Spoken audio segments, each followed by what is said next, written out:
Hello everyone, I'm Almeida from Vestor.Estate. I'd like to talk today about the difference between last month's rent and security deposit. There seems to be a lot of confusion sometimes on the owner's side, sometimes on the tenant side of what the difference is there. So first of all, in the US, you usually are often, let's say, a tenant might pay first month's rent, last month's rent, and a security deposit.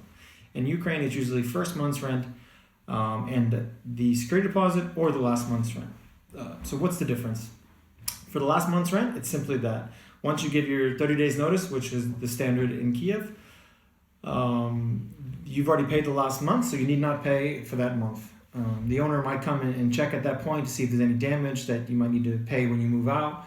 But otherwise, you've already paid. All you need to do when you move out is to pay your community charges and anything else you might owe in the property before actually moving out.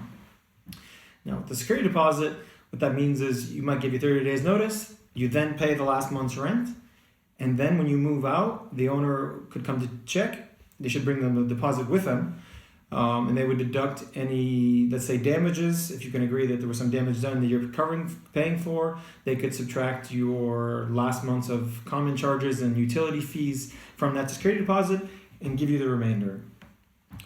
What the problem in Ukraine is the security deposit, if the owner is, let's say, less than trustworthy, which many have accused of being, they might withhold the entire security deposit at the end. So before you leave that security deposit, you're kind of doing a character check of the owner and seeing if it's someone that you trust holding your $500 or $1,000 or even more up until the last day when you might be moving out, and they might just tell you, you know what, I'm not returning the money for usually some exaggerated or made up reason, and then you could be out that money.